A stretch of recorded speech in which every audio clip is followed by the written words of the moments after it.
Olá, um bom dia para você.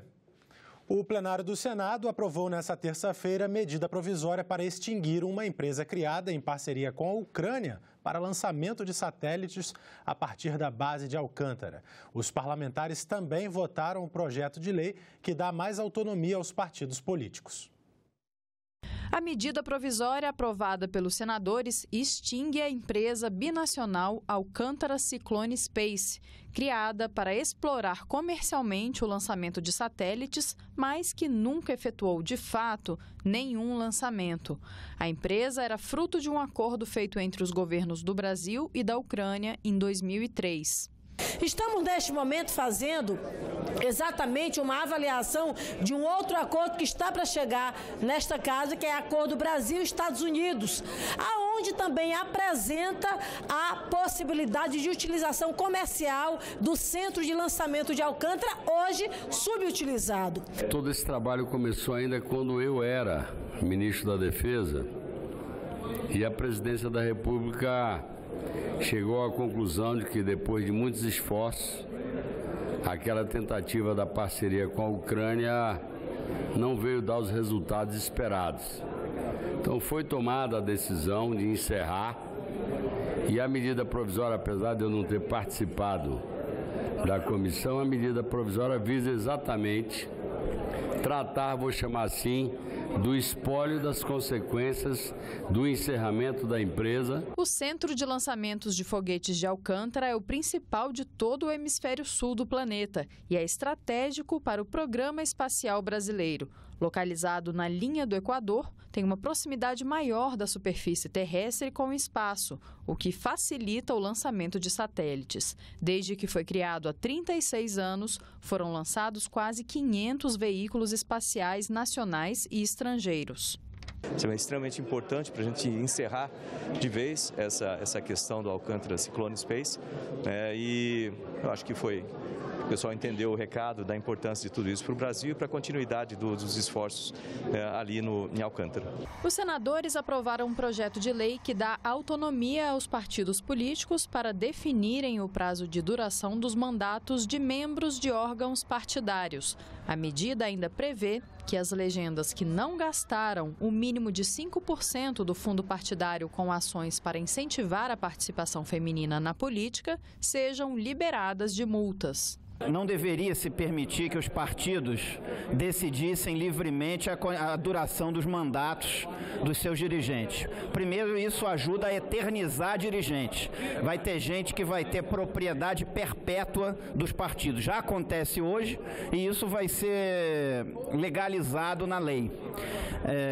Então eu não defendo isso. A Constituição Federal garante as autonomias dos partidos para que eles possam autonomamente, pelos seus estatutos, deliberar sobre as matérias.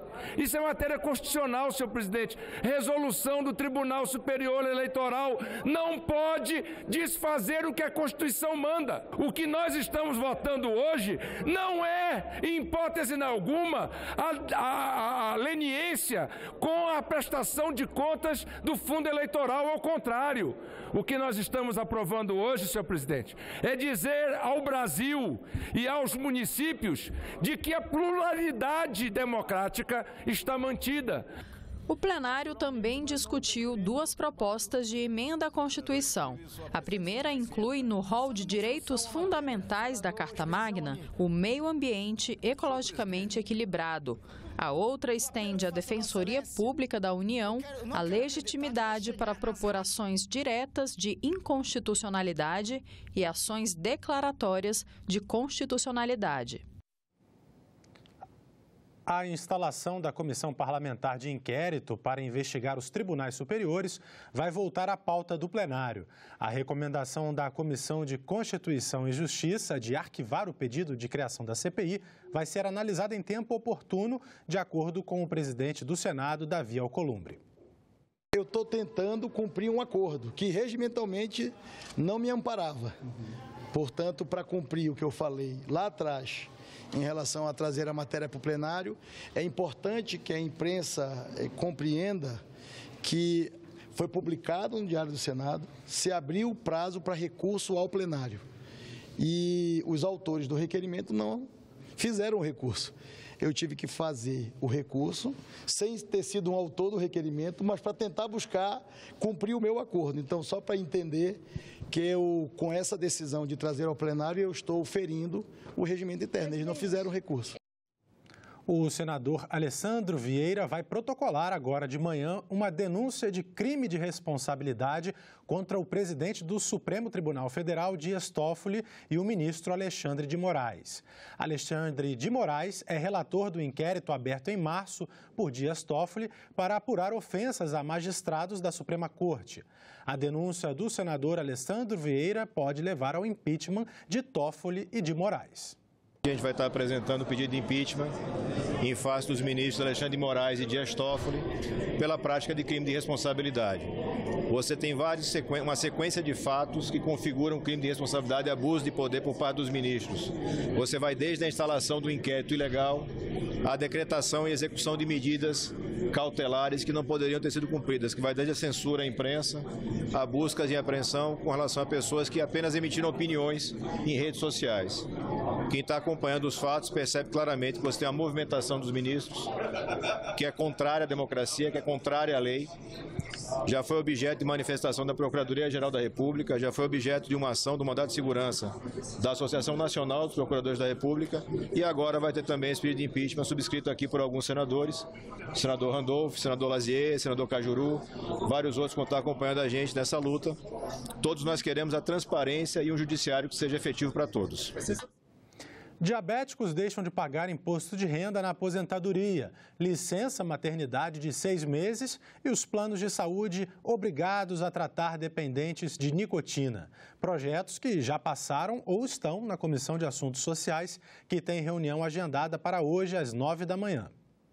A licença maternidade passaria de 120 dias para 180 e o direito de compartilhar até 60 dias desse período com o marido. Em caso de filho com deficiência, a licença seria de 1 ano. O compartilhamento de 60 dias valeria também para os casos de adoção. O projeto já foi lido e é o primeiro item da pauta. Antes do parecer, a relatora recomenda consulta à Comissão de Assuntos Econômicos. Muito importante a iniciativa da senadora Rose de Freitas, porém o impacto econômico a gente não pode, nós temos que ter responsabilidade. Tudo é muito sério, porque é muito fácil, nós queremos o bem-estar de todos, mas na hora a conta sempre chega, né? Então alguém tem que pagar essa conta.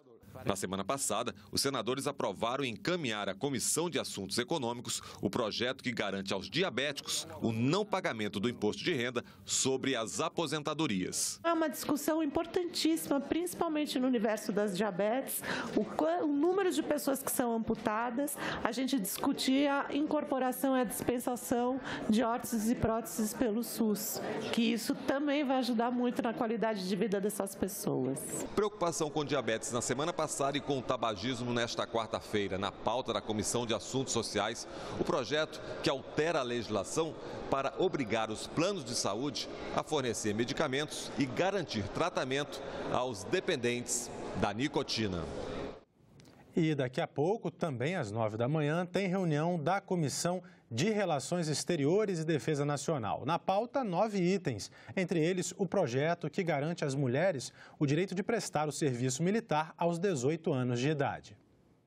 Eu penso que é um avanço, é algo realmente que em alguns lugares do mundo já acontecem e nós aqui no Brasil estamos dando essa oportunidade para que as mulheres que queiram possam se habilitar a tanto. A gente observa também que em áreas afeitas à segurança, as mulheres sempre se destacam pela sua eficiência, pela sua retidão, pelo mérito que ela sempre inspira nas ações que ela faz. Então, eu penso que as Forças Armadas do Brasil só vão ter a ganhar com a presença das mulheres. E outras comissões também se reúnem nesta manhã. Vamos conferir. Às 9 horas, na Comissão de Desenvolvimento Regional e Turismo, está na pauta projeto para exigir mecanismos de gestão de resíduos sólidos e reaproveitamento da água de chuva nos empreendimentos do programa Minha Casa Minha Vida. Na Comissão de Ciência e Tecnologia, o destaque é o projeto para incentivar a modernização das instalações do Serviço Público de Distribuição de Energia Elétrica. Às 11 horas, na Comissão de Agricultura e Reforma Agrária, os senadores devem votar requerimento para a realização de audiência pública sobre o impacto ambiental causado por plantações, construções irregulares e estradas feitas em áreas de preservação ambiental em Bonito, no Mato Grosso do Sul. E às 11h15 está prevista a instalação e a eleição da mesa da subcomissão temporária sobre regularização fundiária.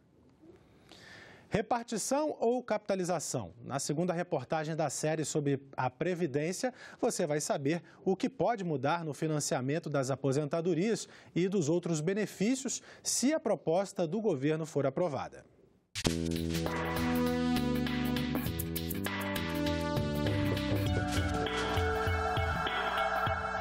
Você pode até dizer, e eu com isso? Mas a reforma da Previdência está aí e ela vai mexer com todo mundo. Agora vamos conhecer as mudanças propostas para o novo modelo de financiamento da Previdência. Hoje o Brasil tem quase 21 milhões de idosos, 10% da população, ou um idoso para cada 10 pessoas. Em 2060, os idosos serão quase 60 milhões, mais de um quarto da população total, uma proporção de um idoso para cada 4 indivíduos. Ou seja, não é difícil dizer que teremos cada vez menos trabalhadores contribuindo para financiar um maior número de aposentadorias. O governo então propõe uma outra ideia, a de capitalização. O regime vigente no Brasil é o regime de repartição, em que quem está trabalhando na ativa contribui e essas receitas vão para pagar os aposentados, né? A ideia da PEC que está sendo proposta é manter esse regime, mas colocar uma alternativa também, que é chamada capitalização. Na verdade, o regime de capitalização não é exatamente novo. Ele funciona como uma poupança privada. O trabalhador contribui para um fundo de pensão, que aplica o dinheiro. A partir da data da aposentadoria, o benefício seria resgatado. Esse dinheiro vai rendendo. Rendendo.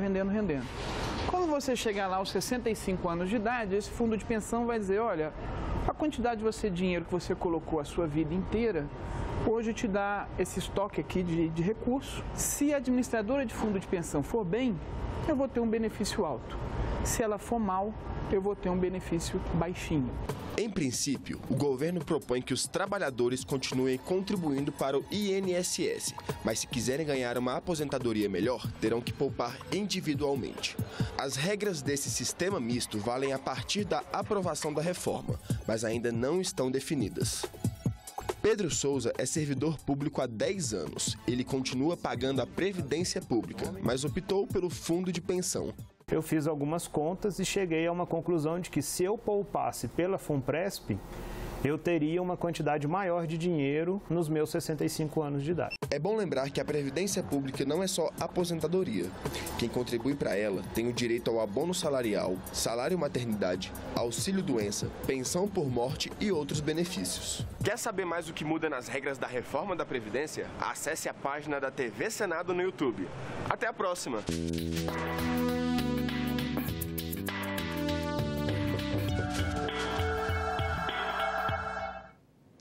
Aprovado pelo Congresso neste mês de abril, o projeto de lei que cria a Política Nacional de Prevenção da Automutilação e do Suicídio aguarda a sanção do presidente da República. Se sancionada, a proposta será colocada em prática pela União em cooperação com os estados, o Distrito Federal e os municípios. A lei vai possibilitar ao governo ter informações mais precisas sobre o número de pessoas no Brasil que tiram suas próprias vidas. O Ministério da Saúde divulgou no fim do ano passado que, por dia, são 32 casos no país. Mas os dados não são consistentes. Daí a dificuldade em se criar e se aplicar políticas públicas para prevenir o suicídio e a automutilação, como explica a voluntária do Centro de Valorização da Vida. Reconhecidamente pelo Ministério da Saúde há uma grande subnotificação no Brasil, então se espera que com isso os dados sejam mais confiáveis. Às vezes a própria família fica com vergonha, então o caso apontado não como suicídio, às vezes um acidente de trânsito. O relator da proposta na CCJ fala da força da aprovação de uma lei, mesmo com uma portaria em vigor que determina algumas iniciativas parecidas. A portaria é importante, mas ela se curva, ela se subordina à legislação. Então, a legislação é que cria esse plano e estabelece justamente as ações que deverão ser implementadas. É um dos maiores avanços que nós construímos no Legislativo nos últimos anos. E afirma que as novas tecnologias contribuem para o aumento dos casos. A internet em si não é o problema, mas ela é uma ferramenta utilizada por criminosos, por rede de criminosos, que se valem desse instrumento para estimular a prática do suicídio, para estimular a prática da automutilação. E o que mais nos preocupa é que esses criminosos têm como alvo, através da internet, crianças, adolescentes. A política de prevenção da automutilação deve ser implementada pela União em cooperação com os estados, o Distrito Federal e os municípios. Ela garante assistência psicológica às vítimas e a seus familiares. Hospitais e escolas devem ter profissionais treinados que comuniquem às autoridades em caráter sigiloso sobre casos suspeitos ou confirmados de violência autoprovocada. Quando houver crianças e adolescentes envolvidos, as notificações deverão ser feitas ao Conselho Tutelar. Planos de saúde serão obrigados a oferecer atendimento para os casos que envolvam automutilação e suicídio. A lei estabelece também que o poder público deve oferecer serviço telefônico para atendimento gratuito e sigiloso de pessoas em sofrimento psíquico. O Centro de Valorização da Vida é uma entidade filantrópica que já presta esse tipo de serviço por voluntários capacitados. Por ano, cerca de 2 milhões de pessoas são atendidas. De acordo com a Organização Mundial da Saúde, 90% dos casos de suicídio podem ser evitados se a pessoa tiver ajuda e o acolhimento necessário. Você não precisa se identificar. A gente funciona como uma panela de pressão. A gente tem ali as pressões internas, externas, o filho que não está legal, o marido que está brigando, a esposa que está cobrando, as cobranças do trabalho, e aquilo a gente está triste internamente, a gente está com problema de saúde. Isso tudo vai juntando, vai deixando a pessoa tão angustiada que ela não consegue, ela fica pronta para explodir. Então, na medida que ela fala, ela consegue liberar as emoções, ela consegue até se reorganizar internamente para pensar o que eu posso fazer por mim. Quem precisa desse apoio emocional pode entrar em contato de graça pelo telefone 188, sem a necessidade de se identificar. Se preferir, o cidadão pode fazer o contato também por e-mail ou chat online. Os serviços funcionam 24 horas por dia, todos os dias do ano. Mais informações pelo site cvv.org.br. E o presidente da República tem o prazo até o próximo dia 30 para sancionar ou vetar a lei de prevenção à automutilação e ao suicídio. E a prevenção ao suicídio é justamente o tema da entrevista de hoje. O senador Eduardo Girão conversa sobre o assunto com a jornalista Renata de Paula. Segundo a Organização Mundial de Saúde, o suicídio é a segunda maior causa de mortes de adolescentes no mundo. O Senado aprovou o projeto que institui a Política Nacional de Prevenção da Automutilação e do Suicídio. Nós vamos conversar com o senador Eduardo Girão, do Podemos do Ceará, relator da matéria na Comissão de Assuntos Sociais. Seja bem-vindo, senador. Muito obrigado pelo convite, é uma honra estar aqui com vocês. Senador, qual é a importância de haver uma Política Nacional de Prevenção à Automutilação e ao Suicídio instituída por lei? Olha, primeiramente eu acredito, minha primeira legislatura aqui, e de todos esses projetos que passaram na casa desde 1º de fevereiro, eu acredito que essa foi a principal aprovação que nós tivemos aqui. Um projeto de suma importância, porque tem pessoas sofrendo na sociedade, existe um tabu muito grande sobre esse assunto. Até pouco tempo atrás, suicídio você não podia nem noticiar na imprensa. Você que é jornalista, existe um código de evitar noticiar, porque isso pode gerar mais suicídios. E em outros países ainda se faz. Em outros países ainda existe esse princípio, que eu acredito que ele já está ultrapassado. Então, o Congresso Brasileiro, o Senado Federal, deu um grande passo a um projeto de lei que vem da Câmara dos deputados, o autor é o deputado Osmar Terra, atual ministro da Cidadania, e eu tive a oportunidade de relatar na CAS, né, e eu tenho situações pessoais, e foi uma coincidência, não existe coincidência, nada é por acaso, e eu acredito que a gente instituindo essa política de prevenção, né, à automutilação, plano nacional, que vai ser regulamentado ainda, vai poupar muita gente de sofrimento, vai dar oportunidades aí para as autoridades, por exemplo, no caso das empresas, tanto hospitais públicos e privados e instituições de ensino, pública ou privada, vão notificar, é importante que se notifique. A política nacional prevê a notificação obrigatória de casos de automutilação e tentativas de suicídio? Não apenas a notificação, mas o treinamento, né, da equipe técnica, tanto dos hospitais como também das instituições de ensino, para que se possa dar um atendimento adequado, informar as autoridades para que se possa desenvolver um trabalho assim de prevenção lá na ponta com as pessoas. E não é um trabalho fácil, né, senador? Porque é um processo de sensibilização. Como identificar numa criança, num adolescente? Olha, eu posso dizer para você, eu tenho 5 filhos, né, 3 adolescentes, 2 pequenininhas, e a sociedade que a gente vive é uma sociedade cada vez mais marcada pelo consumismo, né, pelo individualismo e o egoísmo. Então, esse aparelhinho que é o celular, que todos nós temos, está democratizado, uns mais avançados, outros mais simples, mas esses smartphones, eles te levam a uma situação que quebra o diálogo entre pai e filho, quebra o diálogo entre pessoas da família. Então, as pessoas estão muito isoladas dentro da mesma casa. No almoço, você está lá e cada um no seu celular, você não conversa mais, você não tem um olhar. Então, eu quero aproveitar essa oportunidade e falar com os pais que estão nos assistindo. É importante se quebrar essa tendência com relação ao progresso que nós tivemos aí desses aparelhos, da tecnologia. Converse com as pessoas, é muito importante você conversar com quem você ama. Você tem esse tempo. Lá em casa eu faço o seguinte, na hora do jantar, do almoço, eu te coloco uma cestinha, coloco os celulares lá e vai todo mundo conversar, contar o seu dia. E ali você percebe se tem alguma coisa com o seu filho, com alguém da sua família, que está alguma coisa equivocada. Eu passei por um problema há cerca de 10 anos que me marcou muito, que tem a ver com o tema de automutilação e suicídio. Um grande amigo que trabalhava comigo, ele, no desespero, tentou o suicídio. Primeiro indicativo, né?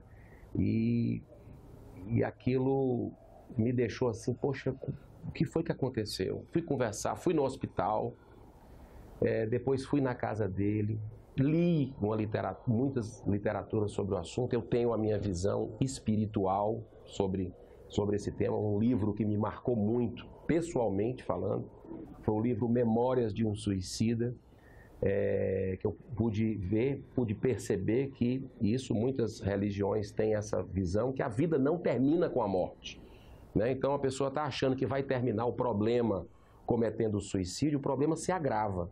Primeiro para a família dele, né? Porque existe a saudade que vai ficar marcada, aquela quebra daquele amor, mas a dor, a culpa, né? Então isso traz para quem ele ama uma dor muito grande, né? E a dor dele não vai acabar, né? Ele tem aí talvez se agrave muito mais numa vida espiritual o que ele sofre. Então, independente de visões católico, espírita, evangélico, nós precisamos entender que é muito melhor você, hoje em dia, com a aplicação dessa lei que vai ser regulamentada, buscar ajuda.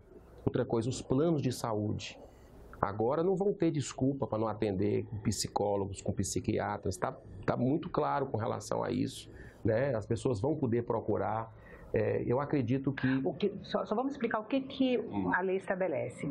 Que uma pessoa que sofreu automutilação ou uma tentativa de suicídio, ela vai ter direito, o plano de saúde vai ser obrigado a custear a assistência. Vai ser obrigado. Porque nem todos os planos de saúde, por exemplo, dão acesso a psicólogo. Não dão acesso ao psicólogo, deixava isso para uma negativa, que existe muito isso aí no interesse econômico, né, que está por trás.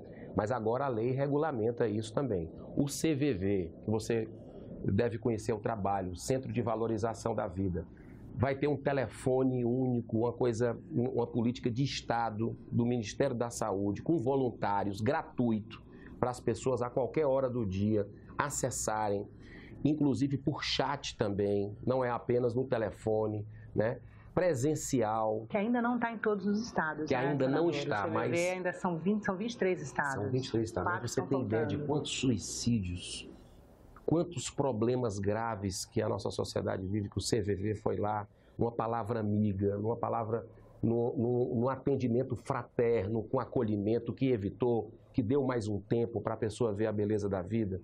Então, assim, eu tive um fato que foi muito marcante com a minha filha nos Estados Unidos, que ela passou por um trauma parecido com o de Suzano, né, que entrou uma pessoa armada, que houve um massacre, né? Fez aquele massacre e aquilo fica o trauma, né? E tem o problema pós-traumático que se dá depois de um episódio como esse. A minha filha viveu exatamente isso naquele massacre que aconteceu em Parkland, nos Estados Unidos, exatamente há pouco mais de um ano, né, no dia 14 de fevereiro, que foi importante para mim decidir entrar na política, porque eu venho estudando esse assunto de arma de fogo e foi impressionante como as autoridades chegaram junto, né? Como foi para levantar com animais tratamentos com base no amor que os animais têm incondicional, foram levados para dentro da escola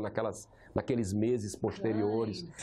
Cães, cavalos, e foi um processo de terapia individual e em grupo. E é impressionante como eles se restabeleceram, né? Então, a minha filha fez gratuitamente o tratamento que foi oferecido pela escola, pelas autoridades americanas. Então, é política de Estado, tem que chegar junto, o Estado tem que se aproximar. Senadora, eu queria só uma coisa que a gente não deixasse de falar nessa entrevista. A proposta também prevê uma campanha de sensibilização da sociedade para o problema da automutilação. No seu relatório na Comissão de Assuntos Sociais, o senhor destaca que faltam dados sobre o problema e que ainda é um tabu na sociedade, né? Como essa nova política pode enfrentar esse tabu? Olha, a automutilação é uma prática que tem crescido muito nos últimos anos, é uma epidemia, né, que tem levado muitas pessoas ao sofrimento, muitas famílias. E ela não é apenas você se cortar, é você se morder, é você se asfixiar. Tem os jogos... Bater a cabeça na parede. Bater a cabeça na parede. Tem jogos perigosos que já levaram a vítimas na internet. A internet tem um lado bom, mas tem um lado muito negativo, que é por isso que a gente tem que ver o que é que os nossos filhos estão fazendo naquela hora vaga lá na internet. Então, casos que levam a uma situação o problema emocional que as pessoas vivem, né? Então, assim, existe uma carência muito grande e isso a gente precisa tratar de uma forma aberta. Nós até estamos requisitando na CDH, que eu participo, audiência pública para ouvir mais sobre isso, porque eu acho que quanto mais automutilação e suicídio, quanto mais se fala nesse assunto, eu acho melhor, porque está levando informação, está levando um olhar de quem já passou, testemunhos de pessoas que achavam que a sua vida não tinha mais sentido, né? E que a partir do momento de uma palavra, de um olhar de quem conseguiu superar isso, né, com apoio, com ajuda de instituições, eu acredito que o governo ele vai regulamentar a situação desse tipo. Eu digo para você, eu tive síndrome do pânico. Isso quando não tinha nenhuma literatura sobre esse assunto, né? Então o meu chão sumiu, e eu tinha 29 anos nessa época, e eu pensava que ia morrer. entrei numa depressão e não tinha para mim, a vida não tinha muito significado, não tinha mais sentido. Então foi com o apoio da família, foi procurando ouvir experiências e comecei a ver que tinha pessoas que já tiveram aquilo e saíram. Então a vida começou a ter um outro sentido, eu comecei a repensar, a ressignificar a minha existência. E eu posso dizer que sou uma pessoa feliz e que procuro, aqui no trabalho no Senado, com todas as minhas limitações e imperfeições, em devolver aquilo para a sociedade, até como gratidão a Deus por tudo que eu tive na minha vida, a oportunidade, a família, saúde, em poder estar aqui, podendo levar, compartilhar a vida que é bela e a gente não deve jamais pensar em terminá-la, né? A gente tem sempre que estar acreditando, porque tem surpresas boas mais na frente. E nós ficamos por aqui. Você pode rever as reportagens desta edição na nossa página na internet, senado.leg.br/tv. Muito obrigado pela companhia e até a próxima.